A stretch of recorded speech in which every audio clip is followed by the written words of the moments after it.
First, I arrived here and lived in the provinces, in the whole, and I worked with community development, which I feel gave me a really great opportunity to see what the Philippines is in a really traditional setting. I then moved up here to Manila, and I've been working with Crown Worldwide ever since, which is an interesting blend of traditional Philippines meeting the modern world, cosmopolitan Manila, and how those cultures come together to merge. And as I mentioned, I recently got married, so I have an opportunity every single day to practice my intercultural behavior. So whether I do that well or not, you can ask my husband, but for the sake of today, we'll move ahead. So let's start the story talking about IQ. Everyone knows IQ? IQ stands for intelligence, right? Intelligence quotient. So this is how smart we are. This is really book smarts and intelligence smarts. And if we go back in HR, that used to be one of the primary tools for hiring. How smart are they? What school did they go to? Did they go to Ateneo? Did they go to Harvard, MIT, UP?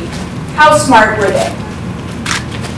But then you hear a lot of, boy, he's so smart, but he just doesn't connect well with the people around. Can't get the message across. Doesn't quite understand how to bring his concepts to the rest of us. So it became what we talk about EQ. And EQ is emotional intelligence, the emotional quotient. And this is really how well we can take our smarts as well as our ability to empathize, our ability to read an audience, our ability to know the person across from us, and pick up on cues to be more effective. So right now, if I were to look at you and you all had your heads down on the desk, I would need to change my direction. But we're all still quite awake. So this is the emotional intelligence. But now I challenge you. You can be very smart at your chosen career or at your chosen knowledge. And you can read the person across from you quite well in your home country. But in this day and age, when in every workday, I am sure most people in this room are working with someone from a different culture, be it your peers, be it a boss, be it your clients. How well can we connect our intelligence and our emotional quotient with somebody who comes from a different culture? And this is what we call cultural intelligence, CQ. And it's becoming more and more important in this day and age because we need to be able to relate to people, react to people, and take in cues from people who may have differences to do that. So today we're looking at cultural intelligence, CQ. So how do we develop CQ? 3 ways. We have to know thyself. We have to know the other. And we have to choose a path based on that. So let's start at know thyself. How do you start to know yourself?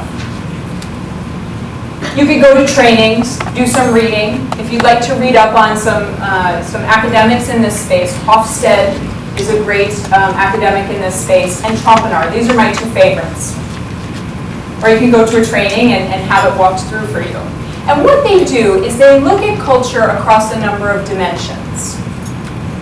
And on those dimensions then, I challenge you as you read through them to choose where are you?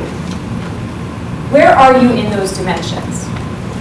Now be honest, so sometimes when I do this training, I started out when I was doing the training having 5 levels. 1, 2, 3, 4, 5. Are you all the way on this side 1, or are you more on this side 5? And what did I inevitably get? Everyone says 3. Everyone says, oh, it depends who I'm working with. It depends, which way I should go. I know, we're all smart. We can all adapt. So now I changed my training, and I no longer have 3 on this scale. You have to choose 1 or 2, 4 or 5. So as you either read through or go through a training, please don't choose 3, because what you want to be looking at is my default. When push comes to shove, when I have 10 seconds to choose what I'm going to say, or less, what am I going to say? And chances are you're not in the 3. You're going to default somewhere. Let me give you an example. One of the dimensions, which I love in the Philippines, because it's so relevant for me as an American living here in the Philippines, is task versus relationship. Task is on one side. For the sake of today, let's call it a 1. Relationship is on the other, 5.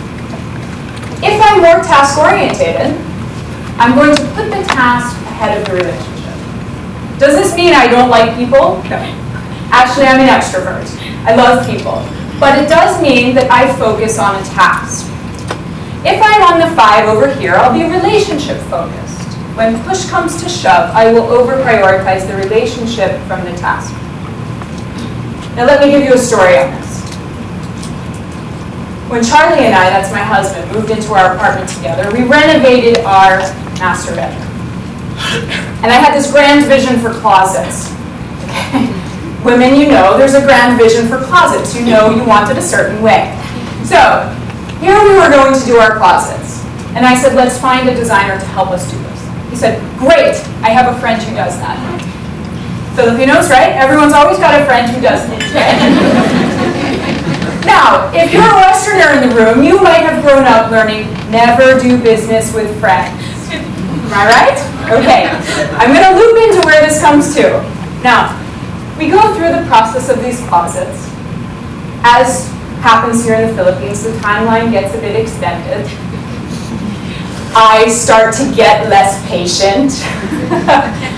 And as it goes on, less and less and less patient until I'm really losing my mind. And I'm calling this, well, what are you doing? Why is it taking so long? I just can't understand, etc. And I'm going through different cultural space here. To the point where Charlie said, stop. I need to be the one now. You're taking off this project. I need to be the one to handle this now. And he took me off the project because it was ruining the relationship, obviously. Because here I am, task-focused. I'm going after it like a dog to a bone.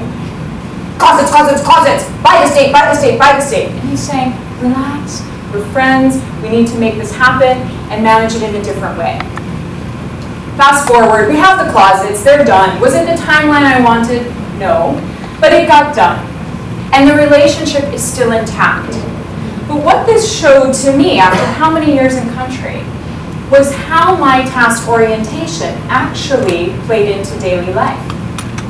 My default, when I was getting upset, when I was saying what's happening here, I was prioritizing a task over the relationship with this person. Versus my much calmer husband, who prioritized the relationship over the task and the timeline to that task. Now, neither one of these are good or bad. It's a different way of doing things. But you have to know yourself. So if I came in and said, I'm 3, I can be relationship and I can be task, I'd be lying to myself. In a default stressful situation, I defaulted to task. So I know myself. 2, know the other. It's too easy nowadays to say, they're Filipino, they're going to be this way. It's too simplistic. Or when you go to China, you must act this way. Too simplistic. Because in this room, I would bet there are people who may be Filipino, but they were educated overseas. So what has that done to their way of working, their culture? There may be Spanish Filipino in the room who are going to be different than a Chinese Filipino. There may be an Englishman in the room who's been here how long and now has a bit of the Filipino spirit in him as well. So we need to look across the table every single time on a case-to-case basis to know the other. So we need to learn to pick up on cues about who it is that's sitting across from us. So let's look at task and relationship again. Love it or hate it, most of our relationships nowadays start with an email, right? We try to connect with someone on an email, and that then evolves. So where can we pick up on cues? Let's look at what an email might look like. Relationship-focused email.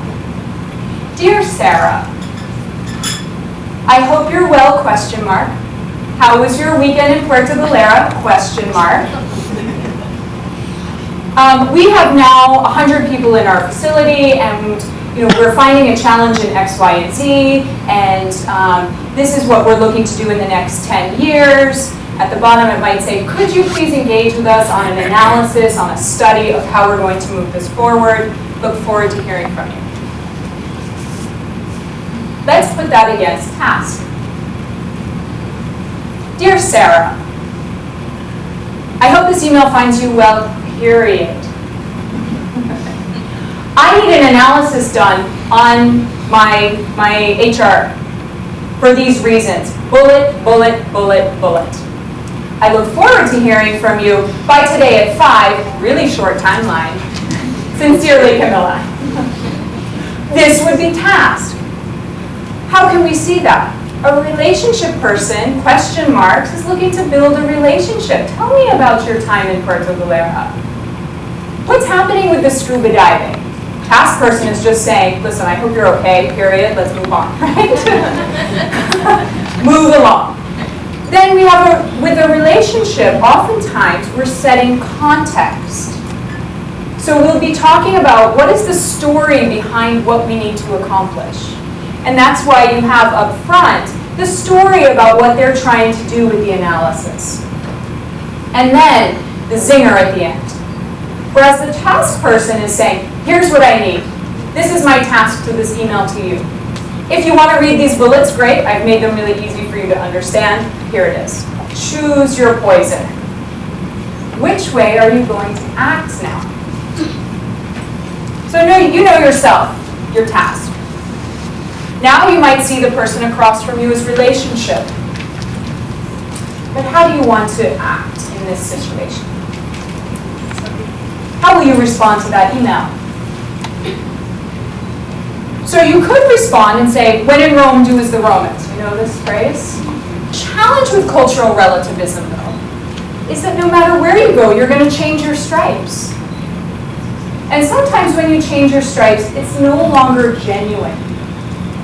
Because you're trying to be something potentially you're not. So I challenge you, there are moments where you do want to adapt, and you do need to adapt. But if you over-adapt, you're no longer what the company thought you were and brought you out to do, right? So all of a sudden, Crown might be saying, hey, we thought Camilla was this way, task-orientated. I sent her out there to try to bring this culture into the company there.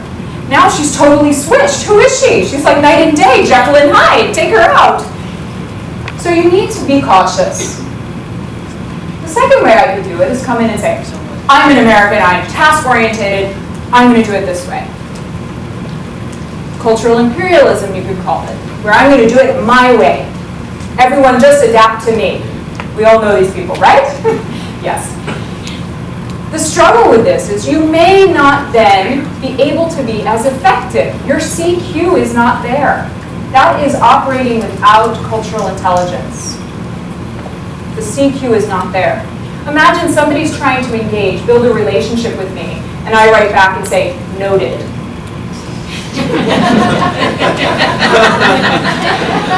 We've all seen that too, right? This isn't going to work.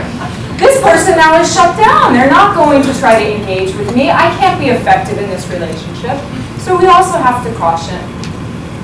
So what I like to talk about is being overseas. This cultural intelligence really is a bit of give and take. It's knowing the person across from you and saying, what do I want to achieve from that relationship? Has the company said it should be this way, and so I'm going to make it happen this way? Then maybe you want to drive down the culture from the workplace.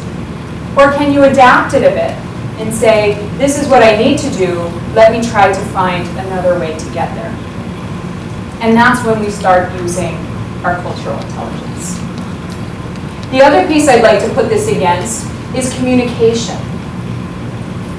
And being able to read communication.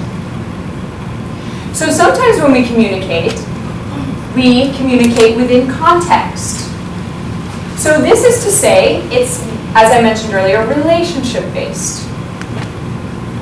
But then on the other side, we can be task-based and very direct. So, in an example, if I'm sitting here smiling and I'm, let's say, in America, and I'm saying, that is a great idea, fantastic, I love it. Chances are when we leave the room, is it going to get implemented in America? Yes, because generally with communication styles, we are very, what you see is what you get. If I'm smiling and happy, I say it's great, we're going to do it.